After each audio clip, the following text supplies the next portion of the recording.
Hello and welcome to SatTV Week, the news programme for the international satellite industry. This week, Helen Jameson talks to Jesse Van Straten, CEO of Pizada, about the X Exchange. We have an update on the ISS launch schedule, and Tricia Jones has the launch news. But first, here's Carrie-Anne with some breaking news. The sea launch vessels have arrived at their equator launch position in preparation for the launch of the Atlantic Bird 7 satellite owned by Eutelsat.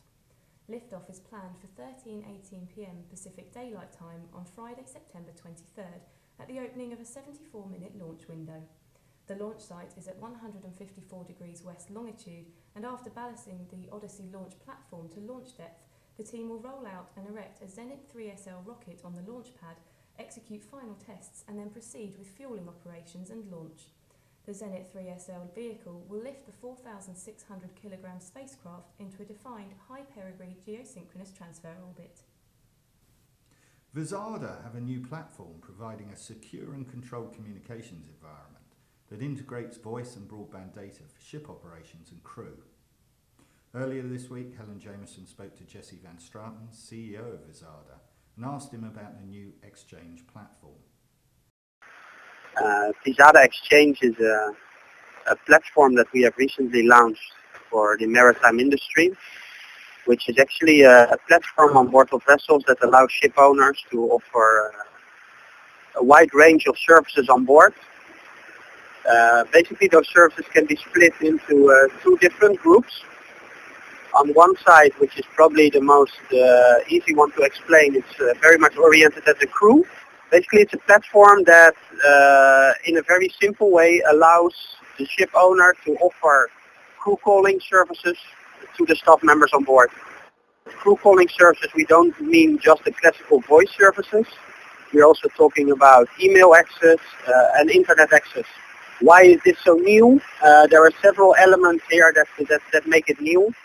It's, for example, the possibility to connect to make a voice call via your own smartphone, which is something very new. Also making it very simple is that the crew members will have one account, and with that single account, they can use, on a prepaid basis, they can use all the services that we offer. So that includes the voice service, the email service, and also the internet, the access to the internet.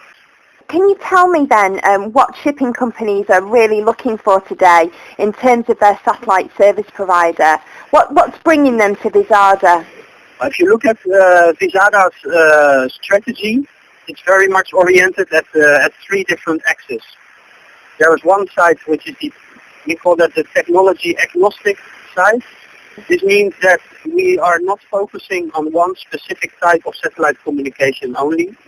We are offering all these different services that are out there. Jesse, thank you very much indeed for your time.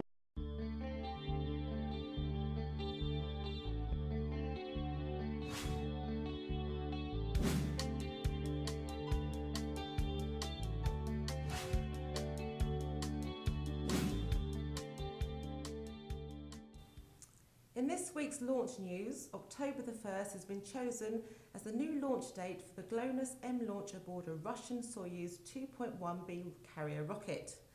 The launch was postponed following two failed space launches in August, a Progress space freighter and the Express AM4 communications satellite. The launch from the Pizada Space Center could mean that Russia's answer to the US global positioning system could finally reach its global coverage target of 24 operational satellites.